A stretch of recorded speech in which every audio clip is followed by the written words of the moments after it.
الله تعالى وبركاته. الحمد لله نحمده ونستعينه ونستغفره ونؤمن به ونتوكل عليه ونعوذ بالله من شرور أنفسنا ومن سيئات أعمالنا. من يهده الله فلا مضل له ومن يضلله فلا هادي له، ونشهد أن لا إله إلا الله وحده لا شريك له، ونشهد أن محمدًا عبده ورسوله.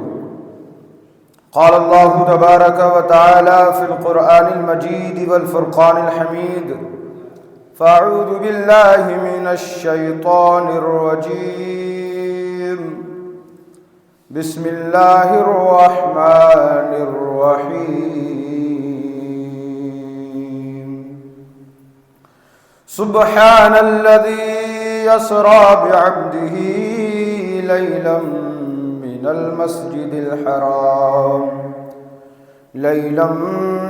المسجد الحرام إلى المسجد الأقصى الذي باركنا حوله لنريه من آياتنا إنه هو السميع البصير. صدق الله العلي العظيم وصدق رسوله النبي الأمين المتين الكريم، ونحن على ذلك لمن الشاهدين والشاكرين، والحمد لله رب العالمين. يا رسول الله انظر حالنا، يا حبيب الله اسمع قالنا، إنني في بحر غم مغرق خذ يدي سهل لنا إشكالنا. شاہ مرداں شیر یزداں قوت پروردگار، لا فتى إلا علی لا سیف إلا ذو الفقار. غوث اعظم بمن بے سر و ساما مدد قبلہ دین مدد کعبہ امام مدد. قادریم نعرہ یا غوث اعظم می زنم، دمز شاہ احمد رضا خان قطب عالم می زنم. بگرداب بلا افتاد کشتی، ضعیفان و شکستہ رات پشتی. بحق خواجہ عثمان ہارون مدد کن یا معین الدین چشتی. محترم بزرگوں اور دوستوں، نوجوان ساتھیوں، پیارے بچوں، پردہ نشین خواتین اسلام، اس سے پہلے کہ چند معروضات آپ کے گوش گزار کروں، آئیے ہم اور آپ مل کر نہایت ہی عقیدت و احترام کے ساتھ سروراں فخر دو عالم، محسن انسانیت، امام الانبیاء، تاجدار کائنات جناب احمد مجتبیٰ محمد مصطفیٰ صلی اللہ تعالی علیہ وسلم کی بارگاہ میں ہدیہ درود و سلام پیش کرنے کی سعادت حاصل کریں اور پڑھیں بآواز بلند: اللہم صلی علی سیدنا مولانا محمد طب القلوب و دوائها وعافیت الابدان و شفائها ونور الابصار و ضیائها وعلی آلہ وبارک وسلم. کتاب سادہ رہے گی کب تک، کبھی تو آغاز باب ہوگا. کتاب سادہ رہے گی کب تک، کبھی تو آغاز باب ہوگا. جنہوں نے بستی اجاڑ ڈالی کبھی تو ان کا حساب ہوگا. جنہوں نے بستی اجاڑ ڈالی کبھی تو ان کا حساب ہوگا. اور وہ دن گئے کہ ہر ایک ستم کو ادائے محبوب کہہ کے چپ تھے. وہ دن گئے کہ ہر ایک ستم کو ادائے محبوب کہہ کے چپ تھے. اٹھی جو اب ہم پہ اینٹ کوئی تو اس کا پتھر جواب ہوگا. اٹھی جو اب ہم پہ اینٹ کوئی تو اس کا پتھر جواب ہوگا. اور سحر کی خوشیاں منانے والوں سحر کے تیور بتا رہے ہیں. سحر کی خوشیاں منانے والوں سحر کے تیور بتا رہے ہیں. ابھی تو اتنی گھٹن بڑھے گی کہ سانس لینا عذاب ہوگا. ابھی تو اتنی گھٹن بڑھے گی کہ سانس لینا عذاب ہوگا. اور سکوت صحرا میں بسنے والوں ذرا رتوں کا مزاج سمجھو، سکوت صحرا میں بسنے والوں ذرا رتوں کا مزاج سمجھو، جو آج کا دن سکون سے گزرا تو کل کا موسم خراب ہوگا، تو جو آج کا دن سکون سے گزرا تو کل کا موسم خراب ہوگا۔ محترم ناظرین و حاضرین، آج میری گفتگو کا عنوان بیت المقدس، جسے بیت المقدس بھی کہتے ہیں، مسجد اقصی، بیت المقدس اور موجودہ صورتحال ہے۔ قرآن کریم میں اللہ سبحانہ و تعالی نے ارشاد فرمایا، سبحان الذی اسری بعبدہ لیلا من المسجد الحرام الی المسجد الاقصی، پاک ہے وہ ذات جو اپنے بندے خاص کو لے گئی راتوں رات مسجد حرام سے مسجد اقصی، الذی بارکنا حولہ، جس کے ارد گرد ہم نے برکت رکھی ہے۔ کیوں؟ لنریہ من آیاتنا، تاکہ ہم اپنی نشانیاں دکھائیں، اپنی آیات کا مشاہدہ کروائیں۔ انہ هو السمیع البصیر، اور فرمایا بے شک اللہ تعالی سننے والا ہے، دیکھنے والا ہے۔ قرآن کریم کی یہ آیت کریمہ معراج سے متعلق ہے، لیکن اس میں مسجد حرام کے ساتھ ساتھ مسجد اقصی کا بھی ذکر ہے۔ من المسجد الحرام الی المسجد الاقصی، اور مسجد اقصی فلسطین میں ہے، وہ سرزمین انبیاء، سرزمین شام، سرزمین فلسطین میں مسجد اقصی واقع ہے۔ اس سرزمین کی بہت ساری فضیلت بیان کی گئی۔ خود اس آیت کریمہ میں اللہ جل مجدہ نے فرمایا الذی بارکنا حولہ، وہ سرزمین جس کے ارد گرد ہم نے برکت رکھی ہے۔ کیا پتہ چلا؟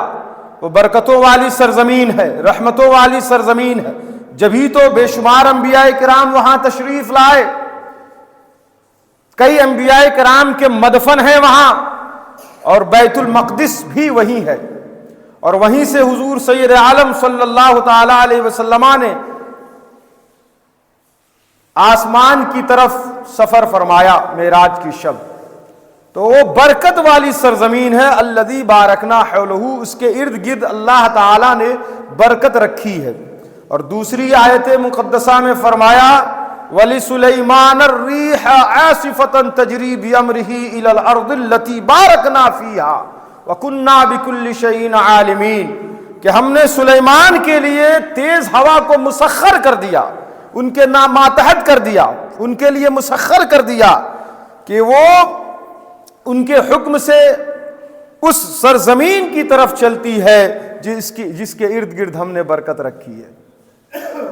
یہ حضرت سلیمان علیہ السلام کے بارے میں یہ آیت کریمہ نازل ہوئی، جس میں اللہ تعالیٰ نے فرمایا کہ ہم نے ہوا کو سلیمان کے لیے مسخر کر دیا، ہواؤں کو سلیمان کے لیے علیہ السلام ان کو ماتحت کر دیا ہے، اور وہ ہوائیں کیا کرتی ہیں؟ بِأَمْرِهِ، ان کے حکم سے، إِلَى الْأَرْضِ الَّتِي، اس سرزمین کی طرف چلتی ہیں، بارکنا فیہا، جس میں ہم نے برکت رکھی ہے۔ سبحان اللہ۔ اور یہ سرزمین کون سی سرزمین ہے؟ یہ سرزمین انبیاء، سرزمین فلسطین، سرزمین شام، یہ پورا علاقہ جو ہے بلاد شام کہلاتا ہے، اور یہ سرزمین فلسطین کی سرزمین ہے، یہ مبارک سرزمین غزہ کی سرزمین ہے، ویسٹ بینک کی سرزمین ہے، پھر فلسطین کی سرزمین ہے، جس کے ارد گرد اللہ سبحانہ و تعالی نے برکت رکھی ہے، اور یہ آیت کریمہ اس پر دال ہے۔ ایک تیسری جگہ، تیسری آیت کریمہ میں اللہ سبحانہ و تعالی نے ارشاد فرمایا وَنَجَّيْنَاهُ وَلُوطًا إِلَى الْأَرْضِ الَّتِي بَارَكْنَا فِيهَا، ہم نے ابراہیم کو نجات دی اور لوط علیہ السلام کو نجات دی، إِلَى الْأَرْضِ الَّتِي بَارَكْنَا فِيهَا، اس سرزمین کی طرف جس میں ہم نے برکت رکھی ہے۔ سبحان اللہ۔ تو ان تینوں آیات کریمہ کی روشنی میں پتہ چل گیا کہ سرزمین فلسطین یہ برکتوں کی سرزمین ہے، رحمتوں کی سرزمین ہے، انبیاء کی سرزمین ہے، اللہ رب العزت کی رحمتوں کے نزول کی سرزمین ہے۔ اسی لیے وہ سرزمین اتنی مقدس ہے، پاکیزہ ہے، بابرکت ہے۔ اس کا محل وقوع آپ فلسطین کو دیکھیں تو یہ ہمیشہ سے تمام بڑے مذاہب جو ہیں دنیا کے، جنہیں ابراہیمک ریلیجن کہا جاتا ہے، کرسچینٹی، جودائزم اور اسلام، ان تینوں مذاہب کے لیے ہمیشہ سے یہ خاص مقام اور مرتبہ رکھنے والی سرزمین ہے، چونکہ حضرت عیسیٰ علیہ الصلاۃ والسلام کی پیدائش بھی بیت اللحم میں ہوئی تھی اور وہ فلسطین میں ہے، اس لیے ان کے لیے فلسطین مقدس ہے۔ جوڈائزم کا بھی تعلق، ان کو بار بار وہاں سے نکالا گیا اور یہودیوں کو بے گھر کیا گیا ان کی بدماشیوں کی وجہ سے، اور ان کا ماننا یہ ہے کہ حضرت سلیمان علیہ السلام نے جو ٹیمپل بنایا تھا، جسے ہیکل سلیمانی کہتے ہیں، سولمن ٹیمپل وہ لوگ کہتے ہیں، اس کو توڑ کے بنایا تھا۔ اس کی ایک دیوار وہاں پہ ہے جہاں وہ جا کر روتے ہیں، جسے دیوار گریا یا ویلنگ وال بھی کہا جاتا ہے، رونے والی دیوار۔ تو یہ دونوں مذاہب کے لیے اس لیے مقدس ہے، اور ہمارے لیے اس لیے کہ حضور سید عالم صلی اللہ تعالی علیہ وسلم سے سیدنا ابو ذر غفاری رضی اللہ تعالی عنہ نے پوچھا حضور سے، اور یہ حدیث شریف مسلم میں کتاب المساجد میں ہے کہ سیدنا ابو ذر غفاری رضی اللہ تعالی عنہ فرماتے ہیں کہ میں نے بارگاہ رسالت میں عرض کی، یا رسول اللہ صلی اللہ علیہ وسلم، زمین پر سب سے پہلی مسجد کون سی تعمیر کی گئی؟ تو حضور علیہ الصلوۃ والسلام نے فرمایا المسجد الحرام، بیت اللہ شریف، کعبۃ المشرفہ جو مکۃ المکرمہ میں، یہ روئے زمین کی سب سے پہلی مسجد ہے۔ اور قرآن کریم میں فرمایا ان اول بیت وضع للناس للذی ببکۃ مبارکا وہدی للعالمین، کہ روئے زمین پر سب سے پہلا گھر جو تعمیر کیا گیا، وضع للناس، لوگوں کے لیے بنایا گیا، وہ برکت والا ہے، للذی ببکہ، وہ مکہ میں بنایا گیا، مبارکا وہدی للعالمین، جو بابرکت ہے، مبارک ہے، اور ہدی للعالمین، تمام عالمین کے لیے، تمام بنی نوع انسان کے لیے، تمام انسانی برادری کے لیے وہ ہدایت کا باعث ہے، وہ ہدایت دینے والا۔ تو سب سے پہلا گھر جو روئے زمین پر بنایا گیا وہ بیت اللہ شریف، کعبۃ المشرفہ ہے، مسجد حرام۔ تو جب حضور علیہ الصلوۃ والسلام سے حضرت سیدنا ابو ذر غفاری نے پوچھا، یا رسول اللہ صلی اللہ علیہ وسلم، سب سے پہلی مسجد کون سی ہے جو روئے زمین پر تعمیر کی گئی؟ تو حضور نے فرمایا المسجد الحرام۔ اس کے بعد انہوں نے پوچھا کون سی مسجد تعمیر کی گئی؟ تو اللہ کے رسول نے فرمایا المسجد الاقصی۔ کیا فرمایا؟ المسجد الاقصی۔ مسجد حرام کے بعد، بیت اللہ شریف کے بعد، کعبۃ المشرفہ کے بعد مسجد حرام کی تعمیر کی گئی۔ اور ان دونوں کے مابین کتنا فاصلہ تھا؟ تو حضور علیہ الصلوۃ والسلام فرماتے ہیں 40 عاما، 40 سال کا ڈفرنس، 40 سال کا فاصلہ تھا، یعنی 40 مکۃ المکرمہ میں بیت اللہ شریف، کعبۃ المشرفہ، مسجد حرام کی تعمیر کے 40 سالوں کے بعد مسجد اقصی فلسطین میں تعمیر کی گئی۔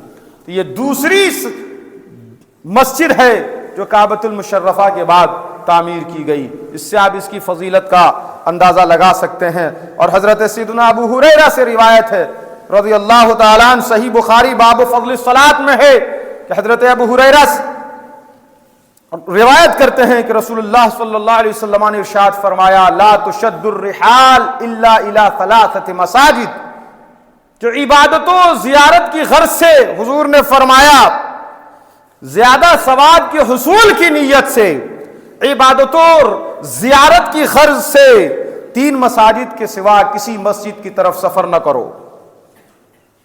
لا تشد الرحال، رخت سفر نہ باندھو، عبادت و ریاضت کی نیت سے، زیادہ حصول ثواب کی نیت سے 3 مسجدوں کے علاوہ کسی اور مسجد کی طرف رخت سفر نہ باندھو۔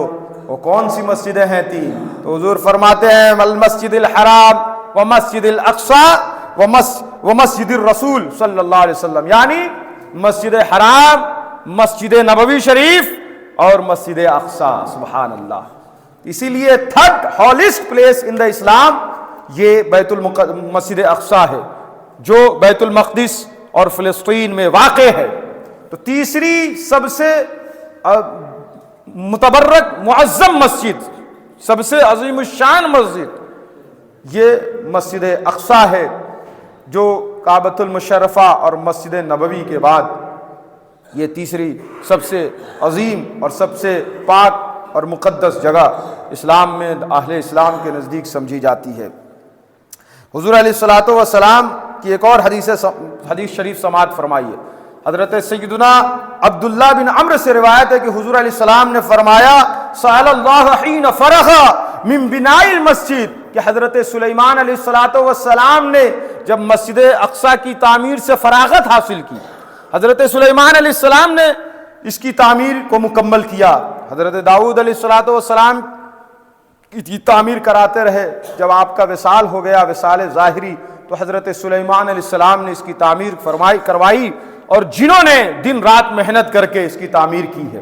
تو حضرت سلیمان علیہ السلام جب تعمیر مکمل کر کے فارغ ہوئے تو حضور نے فرمایا سأل اللہ حین فرغ من بناء المسجد، کہ حضرت سلیمان علیہ السلام جب مسجد اقصی کی تعمیر سے فارغ ہوئے، اور یہ سنن النسائی کتاب المساجد کی حدیث شریف ہے کہ جب حضرت سلیمان علی نبینا علیہ الصلوۃ والسلام مسجد اقصی کی تعمیر سے فارغ ہوئے تو انہوں نے دعا کی، اللہ کی بارگاہ میں دست سوال دراز کیا، اللہ یأتیہ احد لا ینہزہ الا الصلاۃ فیہ، کہ جو کوئی بھی نماز پڑھنے کے ارادے سے اس مسجد میں آئے تو اے اللہ تو اسے اس کے گناہوں سے پاک اور صاف فرما دے۔ یہ حضرت سلیمان کی دعا ہے، ان یخرجہ من خطیتہ کیوم ولدتہ امہ، کہ جیسے پیدائش کے وقت وہ بے گناہ تھا اسی طرح یہاں آ کر نماز پڑھنے والے کی گناہوں کو یا اللہ تو معاف فرما دے۔ تو یہ ایک نبی نے تعمیر مسجد اقصی کے بعد دعا فرمائی ہے، سبحان اللہ۔ اور حضور علیہ السلام فرماتے ہیں مسجد اقصی سے حج اور عمرہ کا احرام باندھنے والوں کے لیے حضور نے ارشاد فرمایا من احل بحجۃ او عمرۃ من المسجد الاقصی الی المسجد الحرام، کہ جس نے مسجد اقصی سے مسجد حرام کی طرف حج یا عمرہ کے ارادے سے احرام باندھا، جس نے احرام باندھا مسجد اقصی سے بیت المقدس سے مسجد حرام کی طرف حج کے لیے یا عمرہ کے لیے جس شخص نے احرام باندھا تو حضور فرماتے ہیں غفر لہ ما تقدم من ذنبہ وما تأخر، تو اللہ تعالیٰ اس کے اگلے پچھلے گناہوں کو معاف فرما دے گا۔ غفر لہ ما تقدم من ذنبہ وما تأخر، اللہ رب العزت اس شخص کے گناہوں کو معاف فرما دے گا جو مسجد اقصی سے مسجد حرام کی طرف احرام باندھ کر حج یا عمرہ کرنے کے لیے جاتا ہے۔ تو اس سے بھی آپ کو مسجد اقصی کی فضیلت کا اندازہ لگایا جا سکتا ہے۔ اور ایک اور حدیث پاک میں ہے، سنن ابن ماجہ کی حدیث شریف ہے کہ اللہ کے رسول فرماتے ہیں من احل بعمرۃ من بیت المقدس، حضور نے فرمایا من احل بعمرۃ من بیت المقدس، جس نے بیت المقدس سے عمرے کا احرام باندھا کانت لہ کفارۃ لما قبلہا من الذنوب، تو یہ احرام باندھنا اس کے پچھلے تمام گناہوں کے لیے کفارہ بن جائے گا، سبحان اللہ۔ تو یہ ہے مسجد اقصی اور یہ ہے بیت المقدس۔ کچھ لوگ قبۃ الصخرہ کو، ڈوم آف دا راک کو عام طور پہ مسجد اقصی سمجھتے ہیں، تو وہ جو گنبد مشہور ہے جسے ہم لوگ مسجد اقصی کہتے ہیں وہ مسجد اقصی نہیں ہے، اسے قبۃ الصخرہ کہا جاتا ہے۔ مسجد اقصی بیت المقدس ہی میں ہے اور وہ مبارک مسجد ہے جہاں سے آقا کریم صلی اللہ علیہ وسلم نے آسمان کی طرف سفر کا آغاز کیا تھا، آسمانی سفر کا آغاز کیا تھا۔ تو میرے محترم بزرگوں اور دوستوں، یہ مسجد اقصی کی فضیلت ہے، اس کی شان ہے جو میں نے آپ کے سامنے قرآن و حدیث کی روشنی میں مختصراً بیان کرنے کا شرف حاصل کیا۔ وہ مسجد اقصی جس کی شان آپ نے ابھی ملاحظہ کی، وہاں کیا ہو رہا ہے؟ وہ قبلہ اول تھا، مسلمان اس کی طرف چہرہ کر کے نماز پڑھتے تھے، یہاں تک کہ جب تک حضور علیہ الصلوۃ والسلام مکۃ المکرمہ میں رہے جب تک مکۃ المکرمہ میں رہے مسجد اقصی کی طرف چہرہ کر کے نماز پڑھتے رہے مسلمان. آج تو ہم لوگ مسجد حرام، بیت اللہ شریف، کعبۃ المشرفہ کی طرف منہ کر کے نماز پڑھتے ہیں، چہرہ کر کے نماز پڑھتے ہیں. ہمارا قبلہ بیت اللہ ہے، کعبۃ المشرفہ ہے. لیکن حضور علیہ الصلوۃ والسلام کے زمانے میں، اوائل زمانے میں جب حضور علیہ السلام نے اعلان نبوت فرمایا اور تمام تکالیف و مصائب کو برداشت کیا، اسلام کی ترویج و اشاعت میں لگے رہے، تو مکۃ المکرمہ میں حضور جب تک رہے، حضور کا قبلہ، صحابہ کا قبلہ، مسلمانوں کا قبلہ، مومنین کا قبلہ، یہ قبلہ اول بیت المقدس تھا. بیت المقدس کی طرف، مسجد اقصی کی طرف منہ کر کے نماز پڑھی جاتی تھی. پھر بعد میں جب حضور علیہ الصلوۃ والسلام نے ہجرت فرمائی اور آپ ہجرت کر کے مدینہ المنورہ تشریف لائے، تو مدینہ المنورہ میں حضور کی چاہت اور خواہش کے مطابق اللہ تعالیٰ نے قبلے کو چینج فرما دیا، تبدیل فرما دیا. قرآن کریم میں ہے نا، قد نرا تقلب وجہک فی السماء، اے محبوب ہم دیکھ رہے ہیں، تمہارے چہرے کو دیکھ رہے ہیں. کہ بار بار حضور علیہ الصلوۃ والسلام کی خواہش یہ تھی کہ آسمان کی طرف حضور چہرہ کر رہے تھے کہ قبلے کو بدل دیا جائے. چنانچہ اللہ تعالیٰ نے قبلہ، مسلمانوں کا قبلہ بدل کر مسجد اقصی سے مسجد حرام کر دیا. اس لیے جہاں یہ قبلہ بدلا گیا اس مسجد کو مسجد قبلتین کہا جاتا ہے.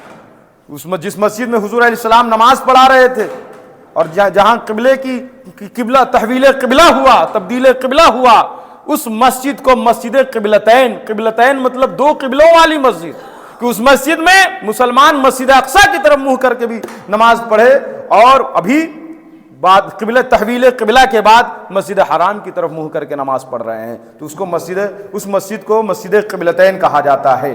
تو آپ اندازہ لگائیں کتنی بابرکت، اور چونکہ معراج النبی کا مہینہ بھی چل رہا ہے، اسی مبارک مہینے کی 27ویں شب کو حضور علیہ الصلوۃ والسلام نے مسجد حرام سے مسجد اقصی کا سفر کیا، اور پھر مسجد اقصی سے آسمانوں کی سیر کرنے کے لیے تشریف لے گئے اور وہاں لامکان تک گئے.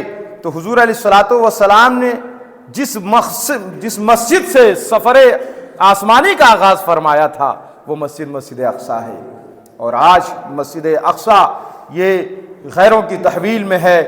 وہ انٹرنیشنل کمیونٹی اور UN کے جو ہے ماتحت وہاں جو ہے ہر تینوں مذاہب کے لوگ آتے ہیں. یہ افسوس کی بات ہے کہ وہاں مسلمانوں پر اتنی ساری پابندیاں لگائی گئی ہیں اور لگاتار وہاں خوریزی ہو رہی ہے، قتل و غارت گری ہو رہی ہے، اور خون چکا وہاں کی داستانیں مشہور ہیں، کیا بیان کی جائے. پچھلے 15 مہینوں سے وہاں مسلمانوں پر بمباری ہو رہی تھی، لیکن دنیا میں 2 ارب تقریباً مسلمان ہیں، لیکن اتنے بہادر اور جفاکش مسلمان آپ کو کہیں نظر نہیں آئیں گے. جتنی بہادری اور شجاعت اور پابندی کا مظاہرہ علیہ غزہ اہل فلسطین نے پچھلے 15 مہینوں میں کیا ہے. لاشیں بچھی ہوئی تھی، ہر گھر سے جنازہ نکل رہا تھا، غزہ کو کھنڈر بنا دیا گیا، ملبے کا ڈھیر بنا دیا گیا، لیکن واہر شجاعت اور پامردی، والدین شہید ہو گئے، بچہ شہید ہو گیا، لیکن انہوں نے ان ظالموں، صہیونیوں، یہودیوں اور اسرائیلیوں کے سامنے گھٹنے نہیں ٹیکے، شہادت دے دی. لیکن ان بیت المقدس کے محافظین نے، مسجد اقصی کی محافظین نے گھٹنے نہیں ٹیکے، ڈٹے رہے، اللہ پر بھروسہ کیا، جس کے نتیجے میں آپ دیکھیں اللہ نے انہیں کامیابی عطا فرمائی. اور جو لوگ یہ خواب دیکھ رہے تھے کہ ہم غزہ کو ملیا میٹ کر دیں گے، ختم کر دیں گے، بھگا دیں گے، فلسطین پہ قبضہ کر لیں گے، آج جنہوں نے سیج کر دیا تھا غزہ، چھوٹی سی پٹی غزہ کو سیج کر دیا تھا کہ پانی نہ جا سکے، دانا نہ جا سکے، کھانا نہ جا سکے، رسد کا سامان نہ جا سکے، کھانے پینے کی اشیاء نہ جا سکے. ٹرک مصر میں اور دیگر جارڈن میں کھڑے جو ہے راحت کے سامگری وہاں کھڑے ہوئے تھے کہ کوئی انٹری کا موقع مل جائے. لیکن انہوں نے، ان ظالموں نے نہ صرف یہ کہ اہل غزہ پر ظلم و ستم اور تشدد کے پہاڑ توڑے، ان پر بمباری کی، خوریزی کی، بچوں کا قتل کیا، خواتین کا قتل کیا، عورتوں کی عصمت دریاں کی، بلکہ انہیں بھوکے پیاسے بھی مرنے پر مجبور کیا، بھوکے پیاسے مرنے پر مجبور کیا. لیکن اہل غزہ نے، اہل فلسطین نے تمام امت مسلمہ کا کفارہ ادا کر دیا اور 15 مہینوں تک لگاتار مسلسل ریسسٹنس کرتے رہے، جد و جہد کرتے رہے، اسٹرگل کرتے رہے اور ظالم و جابر طاقتوں سے لڑتے رہے. اور وہ آرمی جسے دنیا کی سب سے طاقتور ترین آرمی کہا جا رہا تھا اور جسے امریکہ اور ویسٹ کا مکمل سپورٹ حاصل تھا اور جو ٹیکنالوجی اور سائنس سے لیس ہو کر طاقت کے نشے میں چور ہو کر بمباری کر رہی تھی اور انسانیت کا خون بہا رہی تھی، لاس اینجلس میں لگی آگ کے بعد، قہر الہی کے بعد ان کو مجبوراً جو ہے صلح کرنی پڑی اور اب جنگ بندی ہو رہی ہے جمعہ سنڈے سے. میرے دوستوں اور بزرگوں، کیا سمجھ میں آیا کہ اگر آپ عزم و حوصلے کا مظاہرہ کریں، استقامت کا مظاہرہ کریں، اللہ تعالیٰ پر توکل اور بھروسہ کریں اور اپنے دین کے لیے، اپنے مذہب کے لیے، اپنی مسجد کے لیے، اپنے شعار کے لیے، اپنی سنسکرتی کے لیے، اپنے کلچر کے لیے، اپنی تہذیب و ثقافت کے دفاع کے لیے ہر طرح کی قربانی دینے کے لیے تیار رہیں تو اللہ تعالیٰ اخیر میں آپ کو فتح عطا فرمائے گا اور کامیابی اور کامرانی سے ہمکنار کرے گا. کیا افغانستان سے امریکہ نہیں بھاگا؟ کیا ہے افغانستان میں؟ کچھ نہیں، پہاڑوں سے گرا ہوا وہ ملک، لیکن انہوں نے جد و جہد کیا، ظالموں کے خلاف بھاگنے پر مجبور ہونا پڑا. اور آج فلسطین کے مظلوموں کی آہیں لگی ان ظالموں پر جنہوں نے بچوں کو قتل کیا، ذبح کیا، بمباری کر کے گھر بار اجاڑ ڈالے. اللہ نے ایسی آگ لگائی کہ ایک رپورٹ کے مطابق لاس اینجلس کا اتنا بڑا 10 گنا، غزہ سے 10 گنا بڑا علاقہ جل چکا ہے. اور بلینئرز اور ملینئرز اور یہ تو وہ بڑے بڑے ٹائکون اور انڈسٹریلسٹ جو وہاں رہ رہے تھے، جن کے ریسیڈنٹس تھے اور جو شان و شوکت کی زندگی گزار رہے تھے، دنیا کے مالدار ترین افراد وہاں جو ہے رہائش اختیار کیے ہوئے تھے. چند دنوں کے اندر اللہ نے سب کو خاکستر کر دیا، سب کو خاکستر کر دیا. تو ومن نصر الا من عند اللہ، قرآن میں فرمایا نصر، فتح اور کامیابی یہ صرف اللہ کی جانب سے ہوتی ہے. فتح، کامیابی یہ اللہ کی جانب سے ہوتی ہے. ہمیں عزم و حوصلے کے ساتھ، استقلال کے ساتھ، استقامت کے ساتھ اپنے دین پر قائم اور دائم رہنا. اپنے دین پر قائم رہنے والا ہی آج کامیاب ہوگا. بڑے بڑے اسلامی ممالک ذلیل و خوار ہو گئے، یہ 56-57 ممالک جو اپنے آپ کو مسلم ممالک کہتے ہیں، سب کو انہوں نے ٹھینگا دکھا دیا.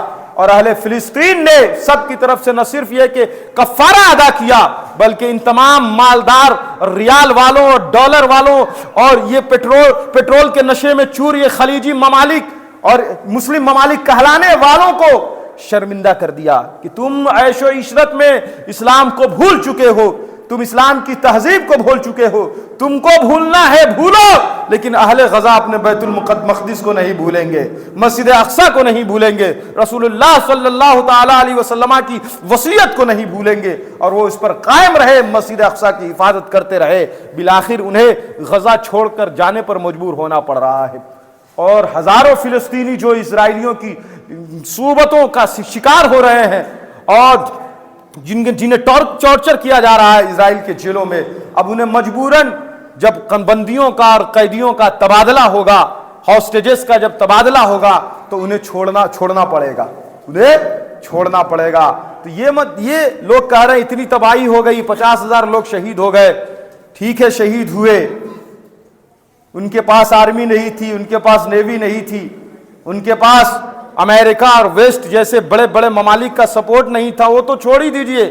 خود اپنے مسلم ممالک کہلانے والے انہوں نے بے یار و مددگار انہیں چھوڑ دیا، لیکن انہوں نے اللہ پر بھروسہ کیا.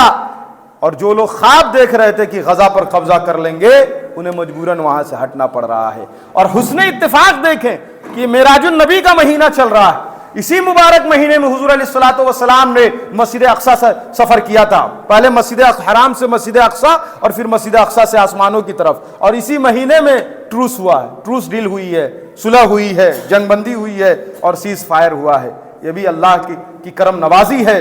تو میرے دوستوں اور بزرگوں، وَأَنْتُمُ الْأَعْلَوْنَ إِن كُنتُم مُؤْمِنِينَ، قرآن کہہ رہا ہے اگر تم مومن رہو گے تو اللہ تمہاری مدد کرے گا، تم غالب ہوگے، تمہیں کوئی ہرا نہیں سکتا.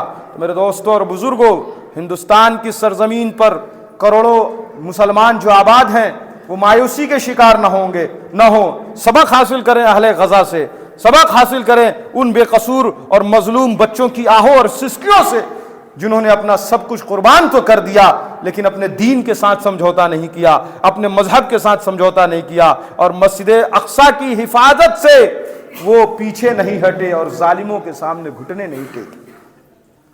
تو ہمیں بھی چاہیے کہ ہم اپنے دین پر عمل کریں، ہندوستانی مسلمانوں کو چاہیے کہ دین پر عمل کریں، اپنے اخلاق کو درست کریں اور ظالموں سے ڈرے نہیں۔ موت و حیات کا مالک رب ذوالجلال ہے، اللہ تعالیٰ ہی محیی ہے اور ممیت ہے، جب تک وہ چاہے گا نہیں دنیا کی کوئی طاقت مار نہیں سکتی، اور اگر وہ چاہ لے تو کوئی طاقت ہمیں بچا نہیں سکتی۔ تو آج مسجد اقصیٰ میں لوگ جشن منا رہے ہیں، میں کل دیکھ رہا تھا اہل غزہ اہل فلسطین اتنی قربانیوں اور شہادتوں کے بعد جشن منا رہے ہیں، خوشیاں منا رہے ہیں، اللہ کی بارگاہ میں سجدہ شکر ادا کر رہے ہیں، اور وہ ظالم جنہوں نے 50,000 سے زیادہ لوگوں کو شہید کیا وہ خائب و خاسر ہو کے رو رہے ہیں، وہ پروٹیسٹ کر رہے ہیں، احتجاج کر رہے ہیں۔ یہ ہے نظام دنیا، اور یہ ہے آپ اندازہ لگائیں حالت ابھی وہاں کی، مر جانا۔ اسی لیے ٹیپو سلطان نے کہا تھا کہ گیدڑ کی 100 سالہ زندگی سے بہتر ہے شیر کی ایک دن کی زندگی۔ خلیجی ممالک کے یہ جو عیاش شیوخ ہیں، شیخ ہیں، جو عیاشی کر رہے ہیں، حرام خوری کر رہے ہیں، اور امت مسلمہ کو تباہ و برباد ہوتا دیکھ کر ان کے ماتھے پر شکن نہیں آ رہا ہے۔ ارے 100 سال بھی جی جائیں تو وہ بچہ، وہ فلسطین کا بچہ جو مزاحمت کرتے ہوئے، جو ریسسٹنس کرتے ہوئے، جو ظالموں کا مقابلہ کرتے ہوئے، جو صہیونیوں کا مقابلہ کرتے ہوئے، جو اسرائیلیوں کی بمباری کا مقابلہ کرتے ہوئے شہید ہو گیا، اس کی ایک زندگی ایک طرف، اور یہ سارے خلیجی ممالک کے عیاش بادشاہوں کی پوری زندگی ایک طرف۔ وہ کامیاب زندگی ہے، ان کی ناکام زندگی ہے جنہوں نے اپنے دین کے ساتھ غداری کی ہے۔ یہ بے وفا لوگ ہیں، یہ اپنے مذہب کے غدار ہیں، اپنے دین کے غدار ہیں، اپنے کمیونٹی کے غدار ہیں، یہ امت مسلمہ کے غدار ہیں۔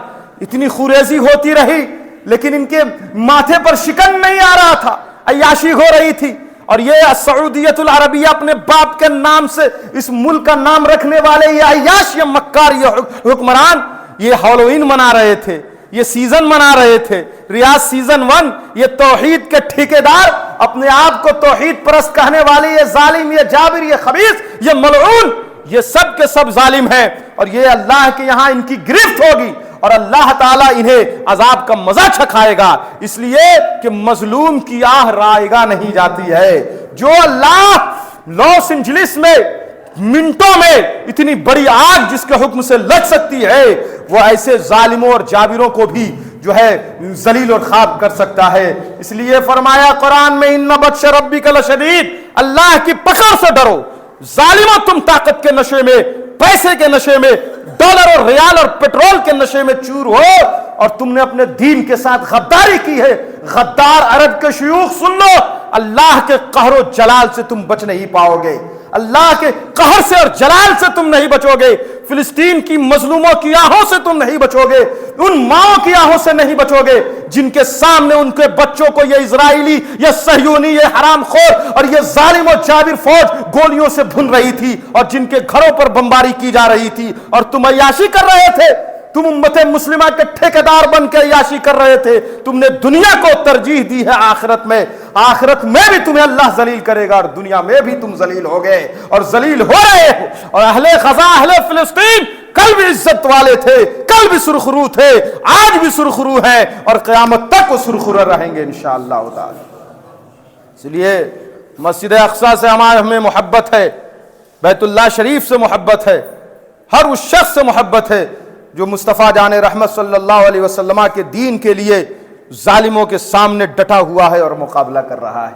مسجد اقصیٰ کے سپاہیوں کو سلام، اہل غزہ کو سلام، اہل فلسطین کو سلام، اور ان مجاہدین کو سلام جنہوں نے ظالموں کے سامنے اپنی جانوں کی پرواہ کیے بغیر اپنے خاندان کو قربان کر دیا، سب کچھ تچ دیا، قربان کر دیا، لیکن ان ظالموں کے سامنے گھٹنے نہیں ٹیکے۔ غزہ کی ان ماؤں کو سلام جو بچوں کے سامنے بھی اللہ کا اپنے شہید بچے کے سامنے کفن میں لپٹے ہوئے ہیں ان کے بچے، اور اس کے باوجود بھی وہ اللہ کی بارگاہ میں سجدہ شکر ادا کر رہی ہیں اور کہہ رہی ہیں کہ میرے یہ بچے اللہ کی راہ میں گئے، مسجد اقصی کی حفاظت کے لیے شہید ہو گئے، مجھے کوئی غم نہیں ہے۔ میں ان بوڑھے باپ کو سلام کر رہا ہوں، ان بوڑھے باپوں کو غزہ کے، جن کا پورا خاندان، پورا کنبہ بمباری میں جو ہے شہادت کا جام نوش کر لیا، اور وہ جو ہے غزہ کی سڑکوں پر اللہ کی بارگاہ میں سجدہ ریزی کرتا ہوا نظر آ رہا ہے۔ دنیا میں کوئی ایسی قوم نہیں ہے جو بمباری میں بھی اللہ کی بارگاہ میں سجدہ کرتی ہوئی نظر آئے۔ اتنے مسلمان ہیں، ہندوستان میں بزدلی کی انتہا ہو گئی ہے، بزدلی کی انتہا ہے۔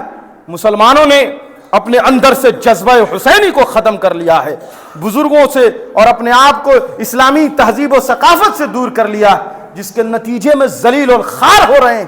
دنیا کا سب سے بڑا سماج مسلم سماج انڈیا میں رہتا ہے، لیکن وہ غزہ کی جو اسپرٹ ہے، غزہ کا جو جذبہ ہے، غزہ کے مظلوم بچوں کے اندر جو ہمت اور حوصلہ ہے، اگر اس کا 5% بھی ہمارے اندر آ جائے تو ہم انصاف کو قائم کر لیں گے، ہم عزت و وقار کی زندگی گزار لیں گے۔ موت سے ڈرنے کی ضرورت نہیں ہے۔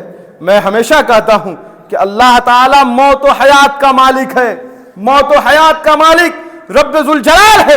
دنیا کی کوئی طاقت ہمیں مار نہیں سکتی ہے، اور دنیا کی کوئی طاقت ہمیں جلا زندگی نہیں دے سکتی جب تک اللہ تعالیٰ نہ چاہے۔ تو ہمیں ظلم نہیں کرنا ہے، لیکن مظلوموں کی حمایت کرنا ہے، مظلوم کے ساتھ کھڑے رہنا ہے، اپنے دین کے ساتھ کھڑے رہنا ہے، اپنے مسلک، اپنے مذہب اور اپنی شریعت کے ساتھ کھڑے رہنا ہے، اپنے اوقاف کو بچانے کی جد و جہد کرنی ہے، اور ظالموں کا مقابلہ ہر طرح سے کرنے کی کوشش کرنی ہے۔ تب جا کے عزت و سرخروئی ملے گی۔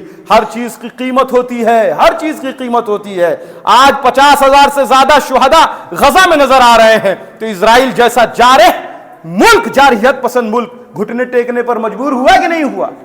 بولیے ہوا کہ نہیں ہوا؟ ہوا، اور جتنے لوگ شہید ہوئے ہیں اللہ تعالیٰ پھر پیدا فرما دے گا۔ یہ تو دنیا فانی ہے، آنا جانا لگا ہوا ہے، لیکن انہوں نے ذلت کو اختیار نہیں کیا، عزت کو اختیار کیا ہے، شرف کو اختیار کیا ہے، مجد کو اختیار کیا ہے، اسلام کو اختیار کیا ہے، کفر کے بجائے اسلام کو اختیار کیا ہے، بزدلی کے بجائے بہادری کو اختیار کیا ہے، ذلت کے بجائے عزت کو اختیار کیا، گھٹنے ٹیکنے کے بجائے انہوں نے جد و جہد اور اسٹرگل کو اختیار کیا ہے۔ تو اللہ نے ان کو عزت عطا فرمائی۔ اور سارے مسلم ممالک کے جتنے عیاش حکمران، ان کے نام لینے سے مجھے شرم آتی ہے۔ ایسے لوگ، ان سے اللہ کی پناہ، انہوں نے پورے امت مسلمہ کا بیڑا غرق کر دیا۔ یہ جتنے دیکھیں آپ، کن کا نام لیا جائے، ان کے اندر وہ حس نہیں ہے، امت کا درد نہیں ہے۔ امت مسلمہ کی فکر ہوتی تو یہ کچھ نہ کچھ ضرور کرتے۔ لاشیں گر رہی تھی، مسجدیں مسمار کی جا رہی تھی، مکانات توڑے جا رہے تھے، گھروں کو نظر آتش کیا جا رہا تھا، ہاسپٹل پہ اور شفا خانوں تک بھی بمباری ہو رہی تھی، اور یہ لوگ خاموش تماشائی بنے بیٹھے تھے۔ تو یاد رکھو، دنیا کو یہ لوگ نہیں چلا رہے ہیں، یہ حکمران بڑے بڑے، دنیا کو چلانے والا رب ذوالجلال ہے، خالق کائنات ہے، مالک ارض و سما ہے، اور اس کی پکڑ سے کوئی ظالم نہیں بچے گا، اس لیے کہ ان اللہ لا يحب الظالمین، اللہ تعالیٰ ظالموں کو پسند نہیں فرماتا ہے۔